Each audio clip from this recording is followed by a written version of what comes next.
Hello everyone, welcome to our presentation video. We are from group 3 and today we are going to share our explanation about basic of economics. In this chapter we will talk about the introduction to economics, some fundamental concept and the different type of economic system. Before we begin, let me introduce our members. I am Olivia and I will also be the moderator of this presentation. Together with me, they are Kalbi, Nia, Rizky, and Awalia. So we hope this video will help you to better understand the basic of economics. So let's get started. Economics can be defined as the study of the resources are used under certain limits in order to improve overall well-being. It is considered as a social science because it uses scientific methods to explain and predict the behavior of individuals, groups, and organizations. In other words, economics help us understand how people make choices when faced with limited resources. Historically, economics was originally part of philosophy, but in 1776, Adam Smith published The Wealth of Nations, which marked the beginning of classical economics. He is often called the father of economics and was followed by other important thinkers such as David Ricardo, Thomas Malthus, and John Stuart Mill. Today, economics has two branches. The first one is microeconomics, which study individual and firms, and the second is macroeconomics, which focus on the whole economy, including GDP, inflation, and unemployment. So I'll explain about microeconomics and macroeconomics. So microeconomics focus on a smaller, specific economic units. There are 3 points that I'll explain. First is studies of individuals and firms. So microeconomics examines how individuals, consumers, and firms make economic decisions. For example, how a person decides to spend his money, or how a company decides how many product to produce. Next is analysis of demand, price, and financial decision. This branch of a science, economic, analysis of demand, price, and financial decision. The branch of science analyzes the factors that influence demand and supply, as well as how the price of a good or service is determined in the market. It also includes financial decisions made by the small entities. Next is explaining the value of goods. If microeconomics helps explain why a good or service has a different value. For example, why a diamond are more expensive than water, even though water is more vital for life. It deals with the concept of uh, scarcity and utility. Macroeconomics focus on the overall economic picture, both nationally and internationally. There are 3 points too. The first is study of entire economy. So macroeconomics analyze the economy as a whole, not just an individual or a company. It looks at how a different sector on the economy impact. Next is focus on GDP, resource and policy. The main topics of macroeconomics include gross domestic product or GDP as an indicator of economic health, the use of resources like land, labor, and capital, and the policies implemented by the government and central banks. Next is covers trade, fiscal, and monetary policy and major economics issues. Macroeconomics examines a larger issues such as international trade, fiscal policy, or tax and government spending. Monetary policy or interest rate and money supply regulation. Inflation, interest rates, and unemployment rates. So here I will explain about fundamental concept. In economics, there are several fundamental concepts that form the basic of all theories and analysis.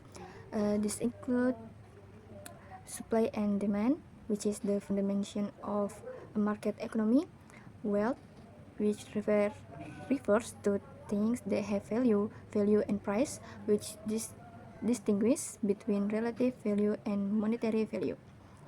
And finally, scarcity, which highlights the problem of limited resources and unlimited wants. We will explore each of these concepts in the following slide. And next is supply and demand. The first is supply. Definition: how much the market can offer. Quantity supply, which is the amount producers are willing to provide at a certain price. And supply relationship is the connection between a product's price and the quantity supplied to the market. The next is demand. Demand is the amount of a product or service that buyers want. Quantity demanded, the amount people are willing to buy at a certain price. And demand relationship, the connection between a product's price and the quantity demanded. So a law of supply and demand. Law of demand is the higher the price, the lower the demand of be from the consumer. Then law of supply. The higher the price, the higher the supply will be from the manufacturers. And the last, market equilibrium. This is the point where the supply and demand curves intersect on the graph, representing a stable balance in the economic system. So I will explaining about wealth and types of wealth. Before we understand the types of wealth, we need to know what is wealth is. So wealth is the accumulation of valuable economic resource or asset that person, community, company, or country owns. It includes both tangible and intangible assets, such as money, property, investment, and other possessions that can be measured in the terms of real goods or monetary value. We go to the criteria of wealth. So first is utility, meaning the item must be useful, meaning it should satisfy and need or want to provide value or satisfaction to the user. The second is scarcity. The item must be limited in supply, meaning it cannot be available in infinity amounts. Its limited availability increases its value. The last one is transferability. The item must be transferable, meaning it can be passed or exchanged from one person to another, allowing ownership or use to change hands. These three criteria help define the value and economic importance of an item. Utility ensures usefulness, scarcity ensures and rarity, and transferability ensures the item can be traded or shared. Next, we go to the explain types of wealth, the point of the topic. The first is individual wealth. Nah, wealth owned by private individuals, it includes tangible and intangible assets that a person owns and controls. Examples are personal possessions such as cars, houses, business, and jewelry. The second is social wealth. Assets that are owned collectively by society as a whole. These are resources and infrastructure that benefit the public, such as roads, schools, parks, and forests. The next is national or real wealth. The total combined value of individual and social wealth within a country. It represents all the material assets that are available to the nation as a whole. And the next one is international wealth. Assets that are owned or supported collectively by multiple nations. These include global institutions like the United Nations, the International Monetary Fund, or IMF, and the World Bank. And the last one is financial wealth. This type of wealth consists of monetary assets owned by individuals, including cash, stocks, bonds, and other financial investment. Go to the next material. Here is wealth versus capital, wealth versus income, and wealth versus money. The first is wealth versus capital. In wealth, all items that have value, for example, a child at home. In capital, a part of wealth that is used to produce more wealth, for example, a child rented out. Next is wealth versus income. In wealth, a stock of assets exists at a point in time, for example, shares. In income, a flow of earnings generated from wealth over time, for example, dividends. The last one is wealth versus money. In money, currency and coins, the most liquid form of wealth. All money is wealth, but not all wealth is money. For example, land, property, and gold. Maybe that is. Thank you. Okay, thank you for the time. Okay, the next is scarcity. So, scarcity is one of the most fundamental concepts in economics. It refers to the condition in which human wants are unlimited, but the resources available to satisfy those wants are always limited. For individuals, the limited resources can be time, money, and skills. For nation, they include natural resources, labor, capital, and technology. Because of this imbalance, people, firms, and government are constantly faced with choices deciding what to produce, what to consume, and what to give up.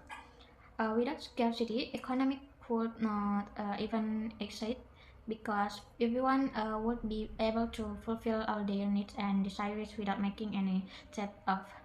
Therefore, scarcity is the reason why decision making and proposition are central to the study of economics. The next is economic system. So economic system are ways in which society organize the production and distribution of goods and services. In early primitive societies, people were self-sufficient, producing everything they needed without private property. Later, systems such as feudalism and slavery appeared, where peasants worked under law and enslaved people were forced to produce goods without right or freedom. With industrialization, capitalism emerged where private ownership, profit making, and market distribution become the core principles alongside capitalism through alternative develop socialism and communism. In socialism, workers collectively own the means of production and share profit, although the market may still be used for distribution. Communism, on the other hand, eliminates private property entirely and replaces the market with central planning, where a common economy determines who products, what is product, and how resources are distributed. Each system reflects different values and priorities, and each has its own strengths and weakness in practice.